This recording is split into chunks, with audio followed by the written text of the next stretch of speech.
अस्सलाम वालेकुम everyone, welcome back my channel Hadiya kitchen and vlog. I hope कि आप सब ठीक होंगे। अल्हम्दुलिल्लाह मैं भी ठीक ठाक फिट फाट। और आप सबको नया साल बहुत बहुत मुबारक हो।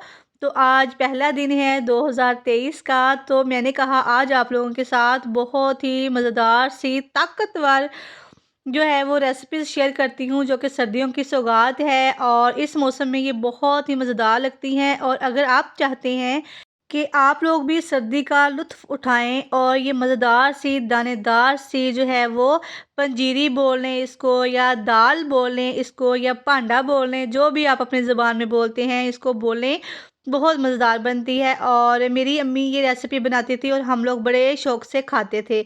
तो मैंने कहा चलो ये रेसिपी आप लोगों के साथ भी शेयर करती हूँ। और ये मैंने जो रेसिपी है बहुत देर के बाद बनाई है, बस अपनी अम्मी को बनाते हुए देखा था तो ये ट्राई की है, ठीक है। तो इतनी मज़ेदार सी रेसिपी बनाने के लिए मैंने क्या किया था कि दाल ली थी 3 किलो, और उसको जो है वो मोटा मोटा पसवा लिया था बाज़ार से, ठीक है। बेसन की तरह बारीक नहीं किया था, मोटा मोटा पसवा लिया था। फिर मैंने उसको पानी में अच्छे से घोल लिया और इस तरह का बैटर बना लिया। काफ़ी सख्त है तो इसमें थोड़ा-सा पानी और डालें, थोड़ा-सा नरम हो जाएगा, ठीक है। तो मैंने भी इसमें थोड़ा-सा पानी और डाल लिया था और फिर मैंने इसके पकोड़े निकाले। ये देखिए इस तरह इसके पकोड़े निकालने हैं, थोड़े-थोड़े करके। ये काफ़ी फूल जाते हैं माशाल्लाह से। और बस मैंने ऑयल लिया, आप चाहें तो देसी घी में इसके पकोड़े निकाल लें, चाहें तो आप ऑयल में निकाल लें। मैं तो ऑयल में ही जो है वो इसको निकाल रही हूँ, क्योंकि देसी घी तो बहुत ज़्यादा महँगा हो गया है। देसी घी में बने तो क्या ही बात है। तो मैं हम जो है वो जब दाल को भूनेंगे तो देसी घी इस्तेमाल करेंगे, लेकिन पकोड़े निकालने के लिए मैं ऑयल ही इस्तेमाल कर रही हूँ, कुकिंग ऑयल जो होता है वो वाला, ठीक है। मैंने पकोड़े निकाल लिए, फिर उसको मैंने चॉपर में चॉप कर लिया। ये देखें इस तरह मोटा-मोटा सा मैंने चॉपर में चॉप कर लिया था सारे पकोड़ों को। और इतना इतना ही मोटा आप लोगों ने भी करना है अगर आपने दानेदार सा मज़ेदार सा ये हलवा बनाना है तो। तो फिर मैंने क्या किया कि देसी घी देखिए इसमें डाल दिया था, और देसी घी डाल के फिर मैंने इसको अच्छे से भून लिया। और हमने इसको इतना भूनना है कि इसका कलर जो है वो चेंज हो जाएगा, ठीक है। तो देसी घी मैंने डाल लिया, तकरीबन इसमें आधा किलो मैंने देसी घी डाला था एक बार भूनने में, और आधा किलो दूसरी बार भूनने में, ठीक है। तो माशाल्लाह से ये काफ़ी फूल गए थे पकोड़े और काफ़ी जो है वो हो गए थे। इसको हमने अच्छे से भून लेना है। अच्छा, हमारी अम्मी क्या करती थी कि तब तो चॉपर वगैरह नहीं होते थे, हम लोग ना मिट्टी के कूंडे में इसको कूटते थे। तो मेरी अम्मी पकोड़े निकालती जाती थी और हम गरम-गरम जो है वो कूंडे में कूटते जाते थे। बड़ा टाइम वो याद आता है। तो सब मिलके ये बनाते थे, और यहाँ पे मैं अकेली बना रही थी और याद कर रही थी कि कैसे हम सारे अम्मी के इर्द-गिर्द बैठे होते थे और मेरी अम्मी ये बना रही होती थी और हम इतने मज़े के साथ काम करवा रहे होते थे, बड़ा ही मज़ा आता था। और बस अम्मी को बनाते हुए देखा है तो आज 14 साल के बाद मैं ये बना रही हूँ, क्योंकि मेरे ससुराल में ये लोग ये नहीं खाते। जब भी मेरी अम्मी बनाती थी ना तो वो मुझे भेज देती थी मेरे लिए खाने के लिए, तो मुझे बनाना ही नहीं पड़ता था। अभी सर्दियाँ जो हैं वो स्टार्ट ही नहीं होती थी और मेरी अम्मी जो है वो ये बनाती थी और फिर मेरे हिस्से का मुझे घर दे जाती थी। तो माएँ जो होती हैं ना वो बड़ी अनमोल होती हैं, उनका बहुत ख़्याल रखा करें। तो बड़ी अम्मी याद आ रही थी, इस दफ़ा मैंने तैयब से कहा कि ना इस दफ़ा मेरा दिल करता है मैं घर में बनाऊँ ना। बच्चे भी कह रहे थे कि नानी अम्मी बनाती थी और हमें भेजती थी। तो फिर इसके पापा ने कहा कि तुम लोग घर में बना लो अगर बनाना आता है। तो मैंने कहा चलो मैं ट्राई करती हूँ, पहली दफ़ा बना रही हूँ, देखती हूँ कैसा बनेगा।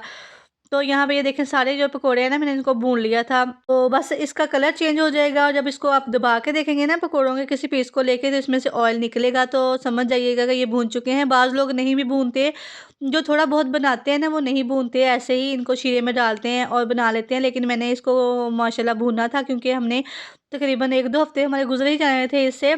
तो सब शौक़ से बच्चे खा रहे हैं माशाल्लाह से।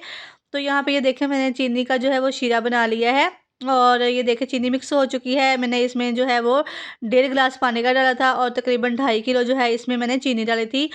3 किलो दाल थी और 2.5 किलो चीनी, ठीक है।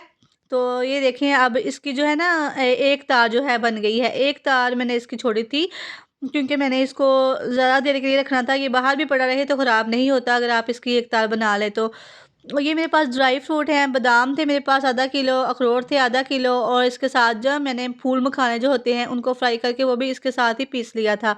चॉपर में मैंने बस मोटा-मोटा चॉप कर लिया था, ज़्यादा बारीक नहीं किया था। और ये जो मगज़ है वो मैंने नहीं पीसे थे। बाकी जो है अखरोट हो गए, बादाम हो गए और फूल मखाने हो गए, उनको मैंने इस तरह मोटा-मोटा चॉप कर लिया था चॉपर में। तो अगर आप चाहें तो और भी ड्राई फ्रूट जो है वो आप डाल सकते हैं इसमें। मैंने बस यही डाले थे। और मेरे बच्चे जो है ना वो कोकोनट नहीं खाते, ना ही जो है वो मेवा खाते हैं, तो मैंने इसमें नहीं डाले थे। तो जो बच्चों की पसंद से बना रही थी, कि बच्चों के लिए ही बना रही थी, तो मैंने कहा था जो चीज़ें बच्चे खाते हैं वही इसमें डालूँगी। बाद में बच्चे निकाल निकाल के बाहर रखते जाएँ तो क्या फ़ायदा ना। बस मैंने ड्राई फ्रूट जो है इसमें मिक्स कर लिया है, और अब मैं जो है मोबाइल को साइड पे रख के ना भुने हुए जो पकोड़े हैं वो इसमें डाल दूँगी, ठीक है। ये देखें, इसको हमने अच्छे से अब मिक्स कर लेना है। थोड़ी-सी मैंने नीचे आग जो है वो चला दी थी, ताकि जो है वो इसमें जो है वो मिक्स हो जाए ना। जब ये जो चीज़ें हैं सारी अच्छे से मिक्स हो जाएँ और इसका जो है पानी सूख जाए। तो कुछ जो मैंने बचाए थे ड्राई फ्रूट वो भी इसके ऊपर डाल दिए हैं, और अब मैं इसको अच्छे से मिक्स कर लूँगी। बस मैंने इसको मिक्स ही किया था अच्छे से, तो जो है अच्छे से खुश्क हो चुका था इसका शीरा, और बस 5 मिनट लगे और शीरा इसका खुश्क हो गया था। और इतनी मज़ेदार ये बनी थी ना, तो आपको मैं बता नहीं सकती। माशाल्लाह मेरे बच्चे भी बड़े शौक से खाते हैं, मेरे हस्बैंड बड़े शौक से खाते हैं। बच्चे तो सारा दिन कहते हैं कि मम्मा यही दे जाओ, हमने रोटी नहीं खानी ना। एक टाइम रोटी खाते हैं, 2 टाइम ये खाते हैं। माशाल्लाह से इतने शौक से बच्चे जो हैं वो मेरे खा रहे हैं, अल्लाह का शुक्र है। तो आप लोग भी अपने बच्चों को लाज़मी जो है ये बना के दीजिए, और इससे आप भी सर्दी से बचे रहेंगे। बस एक दफ़ा बना लो और 2-3 हफ़्ते तक खाओ, माशाल्लाह से बड़े ही मज़ेदार ये बनते हैं। और अगर आप लोगों ने इसको ज़्यादा अर्से तक नहीं बना के रखना ना, तो आप लोग ना जब पकोड़े निकालते हैं बेसन के, तो उसको भूनना नहीं है, बस वैसे ही ना आप लोगों ने चाशनी में डाल के तो उसको बना लेना है। वो बड़ा सॉफ्ट सा बनता है और 1-2 दिन वो भी चल जाता है।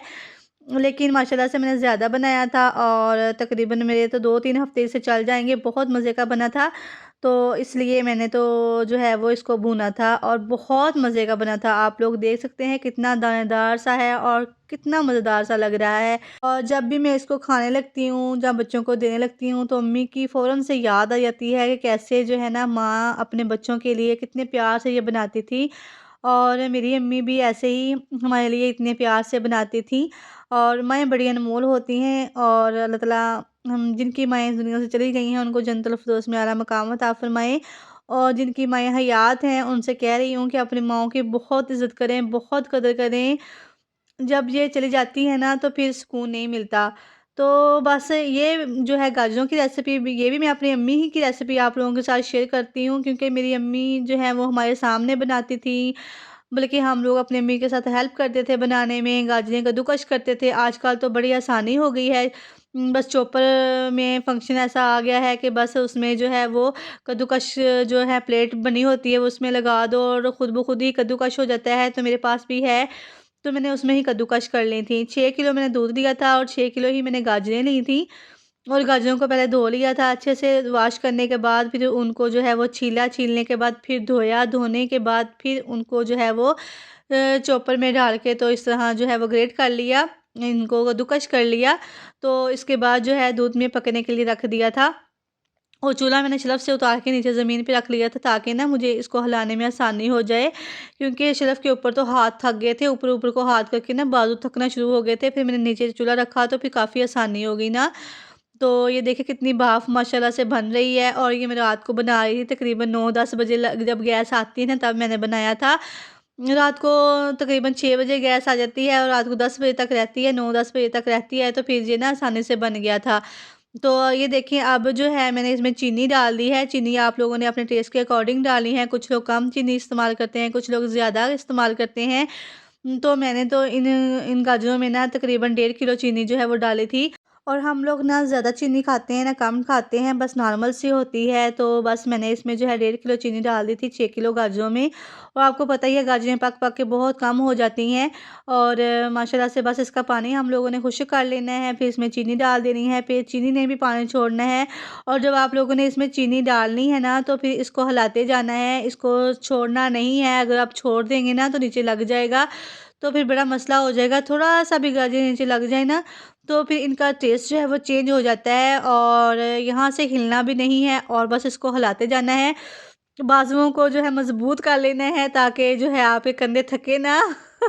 या फिर अपने साथ कोई हेल्प करने के लिए रख लें, कभी आप हिला लें, कभी आपके हस्बैंड हिला लें। मैं तो अकेली थी और अकेली ही बना रही थी, क्योंकि मेरे हस्बैंड जो है किचन में कोई भी हेल्प नहीं करते हैं, तो ना ही वो किचन में आते हैं, ना ही हेल्प करते हैं। तो मैंने तो खुद ही बनाना था। मैं कहती हूँ उन औरतों की मौजें हैं जिनके जो हस्बैंड जो हैं साथ में हेल्प करवाते हैं। तो हमारे जो भाई हैं वो भी साथ नहीं करवाते थे हेल्प, तो मेरे जो है हस्बैंड वो भी नहीं करवाते हैं। हाँ, मेरे अब्बू जो हैं वो जो मेरी अम्मी के साथ काफ़ी हेल्प करवा लेते थे, और कुछ लोग काम में करवा लेते हैं, कुछ लोग नहीं करवाते हैं। तो यहाँ पे बस मैं अकेली थी और इसको हिला रही थी, और यहाँ पे मेरे बाजू जो है काफ़ी दुखना स्टार्ट हो गए थे। हादिया को मैंने कहा कि तुम यहाँ पे हिलाओ, तो उसको तो हिलाना ही नहीं आ रहा था। तो फिर मैंने खुद ही जो है ना थोड़ा-सा आग को बंद कर दिया, और फिर उसके बाद जो है इसको भूना। आजकल जानिए आपको पता ही है कितनी है, बस जल्दी से थकावट शुरू हो जाती है और इसको भूनने में ही टाइम लगता है। फिर मैंने क्या किया कि इसको ना थोड़ा-थोड़ा करके 2 दफ़ा कढ़ाई में भूना था, 1 दफ़ा इसको भूना नहीं जा रहा था। तो फिर मैंने कढ़ाई ली और कढ़ाई में डाल के ना इसको अच्छे से भून लिया 2 दफ़ा। तो फिर जो है ईज़ी तरीके से भुन गया था, वैसे नहीं भुना जा रहा था इस देशके में ना।